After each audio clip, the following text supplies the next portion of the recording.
can I make enough money to get out of where I am right now? Is this a tool for me to transcend where I am? I grew up in the inner city. I grew up in the hood. I know what that means. For me, swimming was just a sport that I loved. It was something that I, no pun intended, fell into and almost drowned.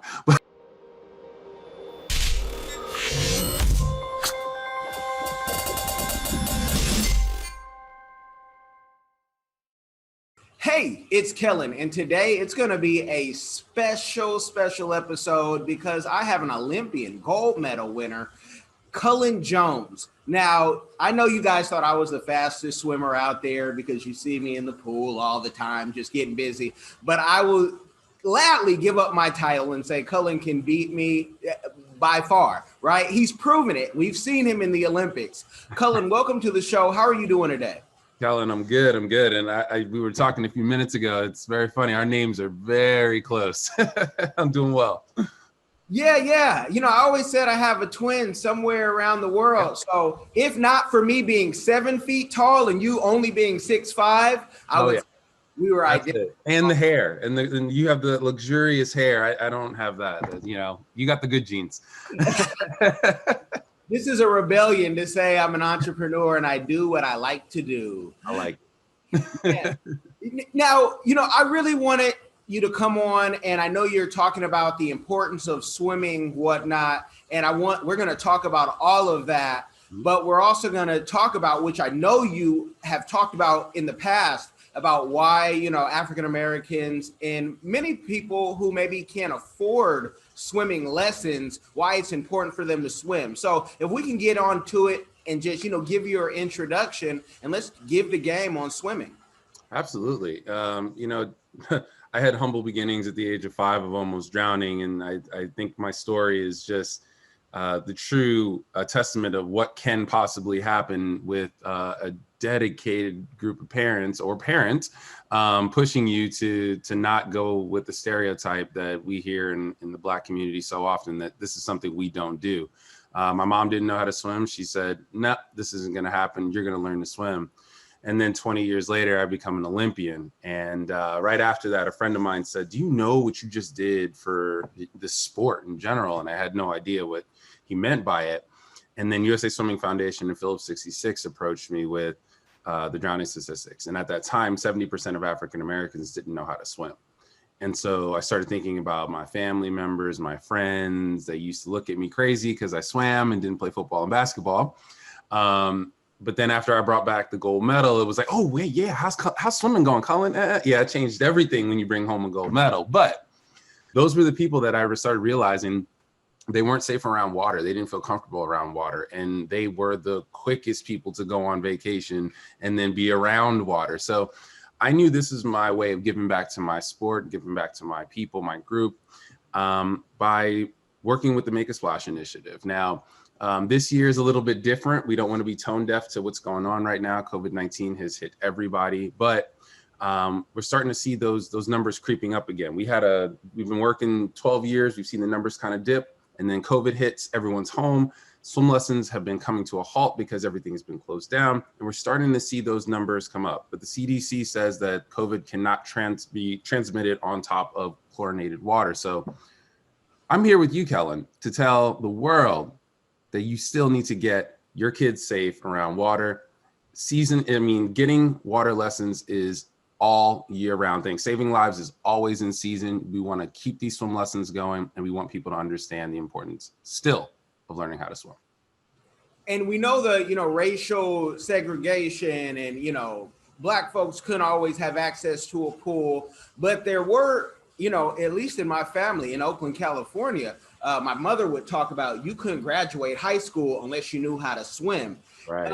But, you know, you coming home with a gold versus Tiger coming with a green jacket, the only difference to the majority of people, especially Black people who see themselves in you, is how much money did he make? So can you talk about the business of swimming? Because what we know about Olympians, you know, with our limited knowledge is, okay, you practice your whole life to get the gold. And then where does the money come from? Because it's surely not from the Olympics. Absolutely. I mean, it does come from the Olympics, actually. I mean, we have a great NGB, the national governing body that supports us. And The other part of USA Swimming Foundation is building champions. So that is a very big piece towards helping their national team. So one side of the philanthropic arm is saving lives, and the other side is building champions, because we do understand that it's very expensive to try to continue the swimming after, the age of 18, where your parents aren't supporting, or even in college when you're trying to become a professional. So when it comes to my story, I got signed with Nike right after college, 2 years before the Olympics. It works like any other contract deal. It ain't the same numbers as LeBron, but it works the same way. You get sponsorships, and you're right. You're so right, because when I go and I speak to kids, and like I said, I've been doing this for 12 years now. The first thing they say is, "But are you rich?" I'm like, okay, listen. And at first I got really upset, because I was like, why? I'm trying to tell you a life-saving skill. I'm trying to get you involved in this sport. And then I started realizing what really was being asked. Can I make enough money to get out of where I am right now? Is this a tool for me to transcend where I am? I grew up in the inner city. I grew up in the hood. I know what that means. For me, swimming was just a sport that I loved. It was something that I, no pun intended, fell into, and almost drowned, but fell into, and then made it something that I loved. But for so many kids, they look at the rap game, they look at sports, they want to find their niche, their route. And so I had to change my messaging a little bit when it came to them, because I needed them to understand that I've traveled the world. My mom has traveled the world. I've gotten her a car. I've been able to do all of these different things through swimming. And it shouldn't be necessarily the goal is necessarily just to have to be here, because the point of swimming is a life skill. It is, you learn to walk, you learn to talk, you learn to eat, you learn to swim. And I think that we need to change that perception, especially in the minority community. But I understood why that kid, or those kids, because it happens all the time, asked that question, because they're looking for how to be successful. And I'm here to tell you that you can do that through swimming. So you have endorsement deals just like any other sport. The only difference is that you are a classic man, as Jadea would say. Oh, I like that. Thank you. And you don't have, you haven't OG'd on gold and haven't shown, I'm in a Rolls Royce, which I'm sure if Rolls Royce wanted to sponsor you, you would take the sponsorship, but it's nothing that you need to spend your hard-earned money. Is that correct? Absolutely. Kellen, I've done some really cool things. I got hugged by Oprah. I don't need no gold. I got hugged by Oprah after the gold medal. I've had amazing experiences. There's definitely, if that's the route that you choose to go, of course you can there's swimmers in Italy that are sponsored Ferrari. So, there's a whole list of things you can possibly do when you're successful. It's not an amateur sport anymore. In 2008, there was 98% of the team was actually professional swimmers. When you look at the 1999 or 1996 team in Atlanta, only 2% were actually pro swimmers. So you see the change in that, but basically 12 years, there's been a huge change in professionalism in swimming, and also changed the median of the age.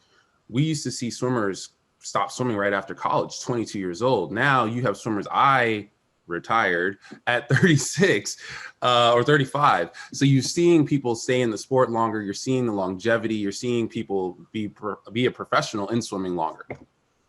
No, that's awesome. And, he retired, and then, he got married. He had a child.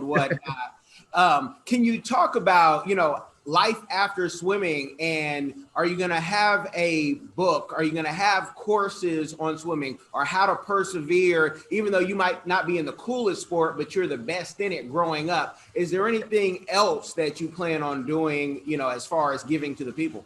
Absolutely.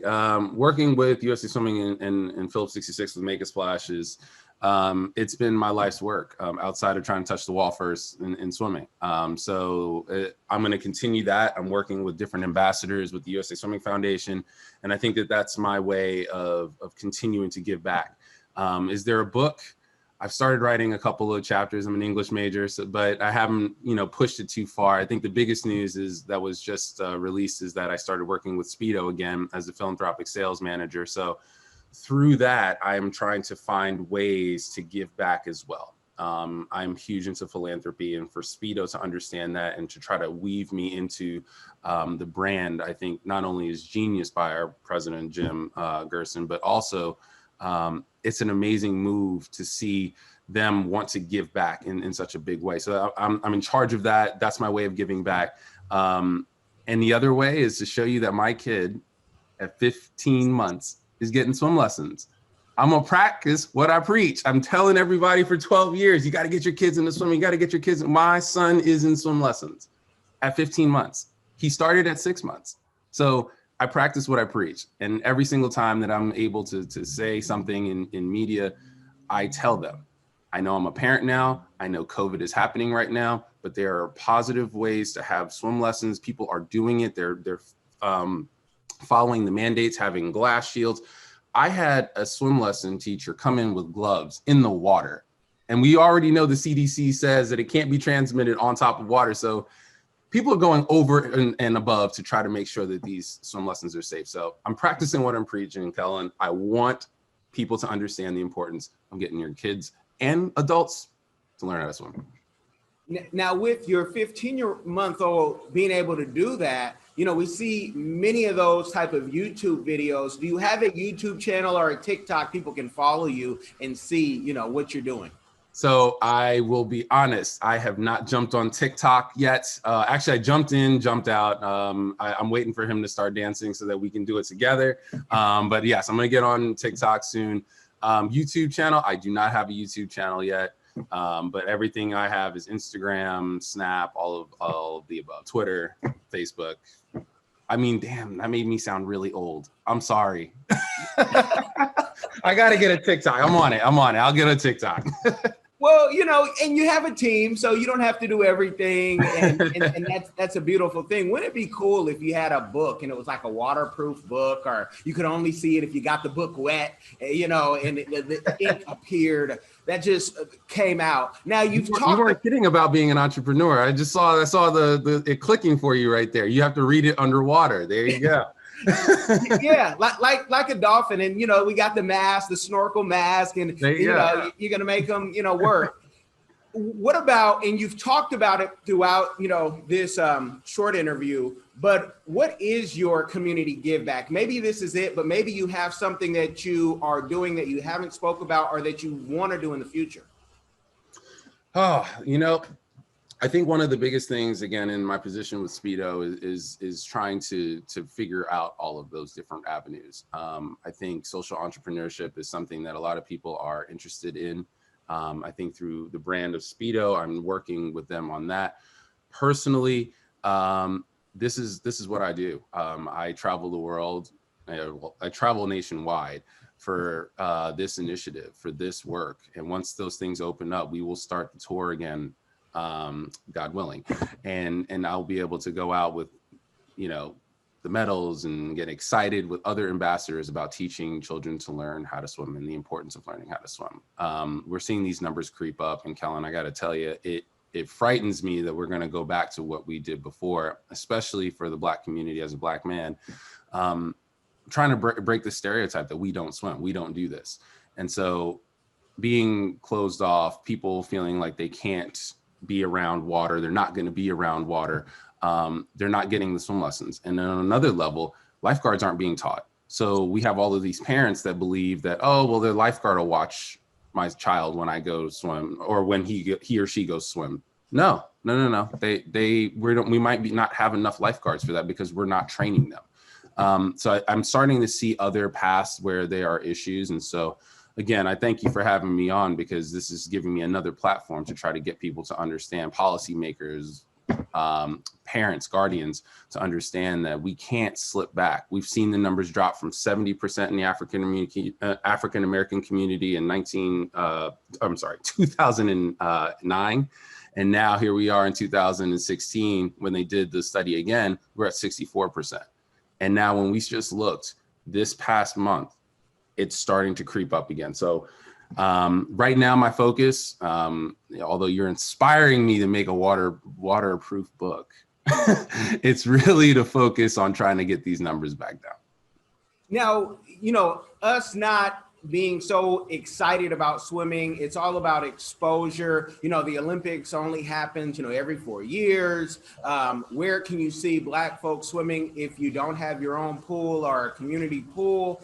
What about, would you ever, and we talked about YouTube, but would you ever do, or have you been offered maybe to do a reality TV show, talking about swimming? And of course they want to, urban it up, but has that ever come across your table?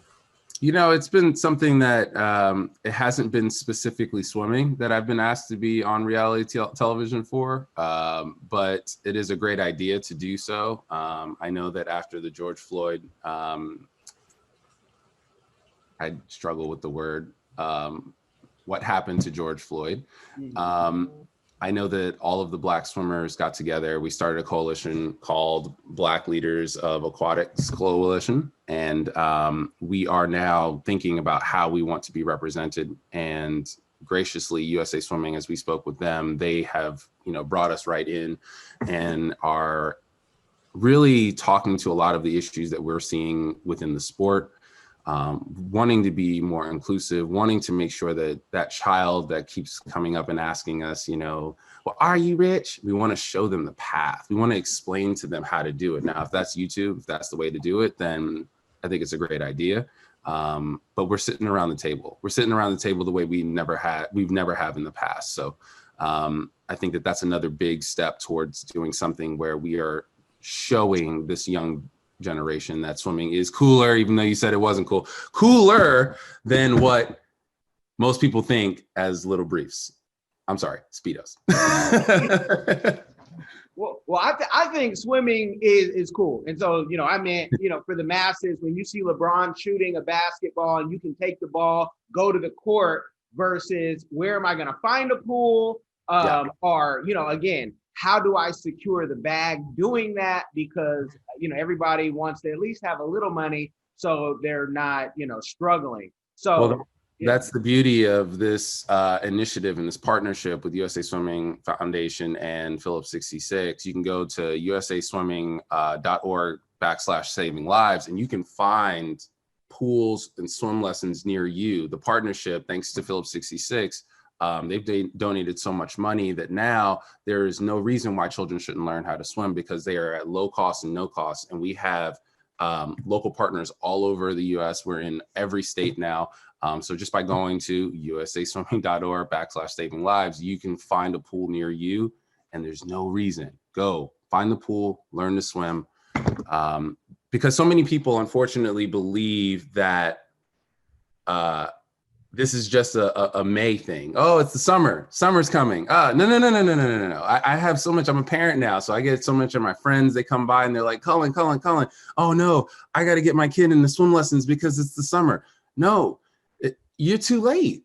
This is the time to do it, Kellen. You need to be getting in water right now, because it's going to your child needs time to learn what's going on. You don't go to the Olympics and just go, oh no, I forgot the Olympics. Let's go. No. You have to learn, you have to train, and then you go to the Olympics. You don't take a math test just the day of. You learn, then you take the math test. So it's the same way with swimming. So all those parents out there that are hearing me, May's too late. You got to go right now. Now, I grew up swimming. My kids swim. What was it that the driving factor, and final question, what was the driving factor? What about swimming kept you going? Was it the health benefits? Was it just, I'm out the house? What was it that kept you going all the way to the Olympics and beyond? Honestly, that's a great question. Like I said, I almost drowned at 5. My mom it took me 5 different teachers until I felt comfortable. So when I'm teaching a new child or an adult about swimming, Kellen, I've heard every reason as to why I can't put my face in the water. I can't do this. I can't do that. I've heard it all. Okay. I almost drowned myself. So when I try to teach, I try to understand where they're coming from. And I think that what I didn't realize, because I started doing this when I was 15, that as I was teaching them, it was enriching me to want to continue to swim. It made me feel like this is what I wanted to do. I love this sport. It made me fall in love with the sport, even though I was getting my butt kicked in practices. It just rejuvenated me every time in my later years. When I was younger, I was real competitive. My dad used to play hot hands with me all the time, and then he would never let me win. So he built that in me like real young. So whenever I saw somebody, I was like, "Ooh, I'm gonna beat you." And so I think a lot of athletes, in all sports, we always think about, if you're in basketball, you're bouncing the ball and your mind's on LeBron right now. And for swimming, it was, you're swimming and you're thinking of Michael Phelps. And so for me, I was always just trying to beat the guy that was next to me in the race. It didn't matter until it was a rainy day in 2006, and I looked to my right, and I was actually racing Michael. So I take the piece of the pie slowly and worked my way up. So I think that when I talk to athletes, to your great question, what kept me going was staying focused on my goals, focused on what I wanted to do, rather than looking at the big pie. I just knew I wanted to beat the person next to me. No, that is awesome. And I know I said that was the final question, but this is a really final question. For time's sake only, people. Cullen has to, he got many of things to do, many of people to talk to. But how has being married and, having a child increased your game, your tenacity, your drive to want more? How has that taken you to the next level? My wife has always been extremely supportive of me, which has always been helpful. It takes a special type of lady to be able to know that I'm gonna have to travel the world or take a Zoom call when the baby's screaming, and so I couldn't do it without her. She's a very special woman, and she always props me up whenever I need support or in anything, and vice versa. But she only pushes me further. When this job for Speedo came up, her first thing was, yeah, why not? Because it makes you happy to be in your sport. It makes you happy, and it only strengthens your brand. She has a very entrepreneurial mindset as well, and she's just like, your brand as a swimmer, your brand within Speedo, it just makes you it makes you a whole rounded person, because you do make a splash. You work under Speedo with philanthropy. This is just the next step of that. So I have an extremely supportive wife, and then the home life that set me up to really fire me up every single time, Kellen, I pick up Avon, my son, fired up. I get up, I know why I'm getting up, I have a reason to get up. That boy will know no pain. I will take that pain so that he is successful in any way and anything he wants to do. Because everyone's like, oh, does you want to be a swimmer? At 6 months, actually 5 months. Let's say 5 months. It didn't matter. When he was crying, the only thing to calm this kid down was hearing running water. The boy's got the bug. He loves the water. He wants to be around the water. It's my job to make sure that he's safe around the water. But anything that he needs, I'm fired up every time I see him. So the home life is nothing but firing on all cylinders to try to promote and push. And I feel more supported now than ever. Well, you guys have gotten the game. You've heard Colin say why you need to learn swimming, why he fell in love with swimming, why his baby seems like it will be a water baby, water boy to water man. That could be a comic book, right? Waterproof comic book, of course. A waterproof comic book. Colin, I thank you for coming on. Thank you for having me, Kellen. This has been awesome. And great questions, honestly. I mean, they were fresh. They were different. You came at me from you gave me an idea, man. I'm going to have to hit you up again about this comic book. We'll have to talk about this. I'll be right here talking during COVID times, right here in the safety.